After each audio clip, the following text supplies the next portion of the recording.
ನಮಸ್ತೆ. ನಾನಿವತ್ತು ಬೆಲ್ಲದ ಚಾಕ್ಲೇಟನ್ನು ಹೇಗೆ ಮಾಡೋದು ಅಂತೇಳಿ ನಿಮಗೆ ತೋರಿಸ್ತಾ ಇದ್ದೀನಿ. ಹಾಗೆ ಬರೀ 3 ಐಟಮ್ ಇದ್ದರೆ ಸಾಕು, 3 ಐಟಮ್ಸಲ್ಲೇ ಮನೆಯಲ್ಲೇ ಬೆಲ್ಲದ ಚಾಕ್ಲೇಟನ್ನು ಮಾಡ್ಕೋಬೋದು. ಹೇಗೆ ಮಾಡೋದು ಅಂತ ನೋಡೋಣ ಬನ್ನಿ. ಮೊದಲನೇದಾಗಿ ನಾನು ಮಿಲ್ಕಿ ಮಿಸ್ಟ್ ಅವರ ಅನ್ಸಾಲ್ಟೆಡ್ 100 ಗ್ರಾಮ್ ಬಟರ್ಸನ್ನು ತೊಗೊಂಡಿದ್ದೀನಿ. ಬಟರ್ ತೊಗೊಳ್ಬೇಕಾದ್ರೆ ಎಕ್ಸ್ಪೈರಿ ಡೇಟ್ ನೋಡ್ಕೊಳ್ಳಿ. ಹಾಗೆ ಹರ್ಷೀಸ್ ಅವರ ಕೋಕೋ ಪೌಡರನ್ನು ತೊಗೊಂಡಿದ್ದೀನಿ. ಅನ್ಫ್ಲೇವರ್ಡ್ ಇದು, ಅಂದರೆ ಅನ್ಸ್ವೀಟೆಡ್ ಕೋಕೋ ಪೌಡರನ್ನು ತೊಗೊಂಡಿದ್ದೀನಿ. ಹಾಗೆ 100 ಗ್ರಾಮ್ ಆರ್ಗ್ಯಾನಿಕ್ ಜಾಗರಿಯನ್ನು ತೊಗೊಂಡಿದ್ದೀನಿ. ನಾನು ನನ್ನ ಮನೇಲಿ ಯಾವಾಗಲೂ ಆರ್ಗ್ಯಾನಿಕ್ ಬೆಲ್ಲನೇ ಉಪಯೋಗಿಸೋದು, ಹಾಗಾಗಿ ನನ್ನ ಮನೇಲಿದೆ. ನೀವು ನಿಮಗೆ ಯಾವ ಬೆಲ್ಲ ಬೇಕು ಅದನ್ನು ಹಾಕ್ಕೊಳ್ಳಿ. ಈಗ ಒಂದು ಬೌಲ್ ತೊಗೊಂಡು ಕೋಕೋ ಪೌಡರು ಮತ್ತು ಬೆಲ್ಲವನ್ನು ಹಾಕಿ ಚೆನ್ನಾಗಿ ಮಿಕ್ಸ್ ಮಾಡ್ಕೊಳ್ಳೋಣ.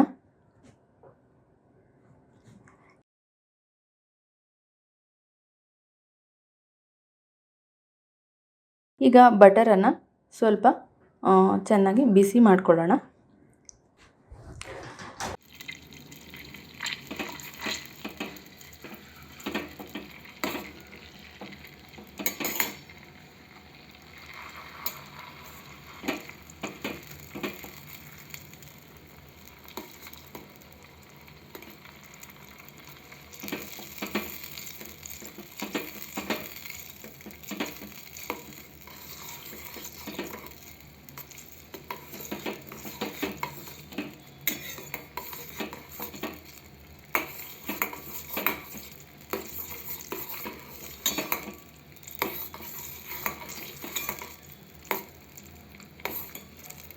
ಬಟರ್ ಈಗ ಪೂರ್ತಿ ಕರಗಿದಾದ್ಮೇಲೆ 2 ಕೋಕೋ ಪೌಡರು ಮತ್ತು ಬೆಲ್ಲವನ್ನು ಮಿಕ್ಸ್ ಮಾಡ್ಕೊಂಡಿದ್ದೀವಲ್ಲ, ಅದಕ್ಕೆ ಬಟರನ್ನು ಹಾಕಿ 3 ಹಾಕಿ ಚೆನ್ನಾಗಿ ಮಿಕ್ಸ್ ಮಾಡೋಣ.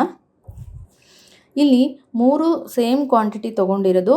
3 ಅಂದರೆ 100 grams butter, 100 grams jaggery, 100 grams cocoa powder.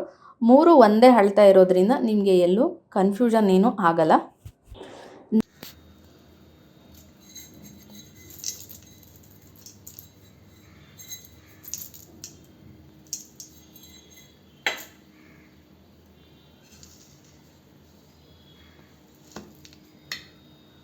ನನಗೆ ಇಷ್ಟ ಆಗಿರುವಂತಹ ಸನ್ಫ್ಲವರ್ ಸೀಡ್ಸು, ಅಂದರೆ ಸೂರ್ಯಕಾಂತಿ ಬೀಜ.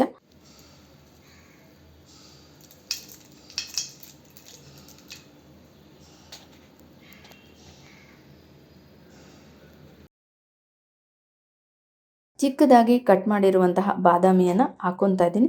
ನಿಮಗೆ ಯಾವ ಡ್ರೈ ಫ್ರೂಟ್ಸ್ ಇಷ್ಟನೋ ಆ ಡ್ರೈ ಫ್ರೂಟ್ಸನ್ನು ಕಟ್ ಮಾಡಿ ಹಾಕ್ಕೋಬೋದು. ಈಗ ಚೆನ್ನಾಗಿ ಮಿಕ್ಸ್ ಆಗಿದೆ. ನನ್ನ ಹತ್ರ ಆಲ್ರೆಡಿ ಬಟರ್ ಪೇಪರ್ ಇತ್ತು. ಬಟರ್ ಪೇಪರನ್ನು ನಾನು ತಟ್ಟೆಯ ಸೈಜಿಗೆ ಕಟ್ ಮಾಡ್ಕೊತಾ ಇದ್ದೀನಿ. ಕಟ್ ಮಾಡಿಕೊಂಡು ಅದ್ರ ಮೇಲೆ ಹಾಕ್ತಿದ್ದೀನಿ. ನೀವು ಬರೀ ತಟ್ಟೆಯಲ್ಲೂ ಹಾಕ್ಬೋದು, ಅದೇನು ಅಂಟ್ಕೊಳ್ಳೋದಿಲ್ಲ. ನಾನು ಲಾಸ್ಟ್ ಟೈಮ್ ಮಾಡಿದಾಗ ತಟ್ಟೆಯಲ್ಲಿ ಹಾಗೆ ಹಾಕಿದ್ದೆ. ಈಗ ಇದೆ ಅಂಥೇಳಿ ಹಾಕ್ತಿದ್ದೀನಿ. ಇಲ್ಲಾಂದರೆ ನಿಮ್ಮ ಹತ್ರ ಚಾಕ್ಲೇಟ್ ಮೌಲ್ಡ್ ಇದ್ದರೆ ಅದಕ್ಕೆ ಹಾಕ್ಕೋಬೋದು.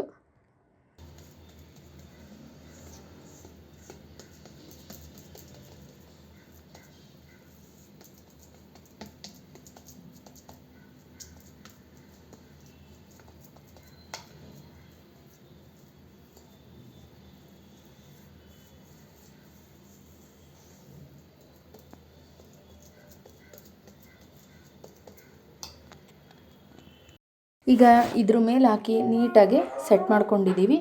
ಪೂರ್ತಿ ಸೆಟ್ ಮಾಡ್ಕೊಂಡು ಆಗಿದ್ದಾದಮೇಲೆ 20 ನಿಮಿಷ ಫ್ರೀಝರಲ್ಲಿ ಇಡಬೇಕು.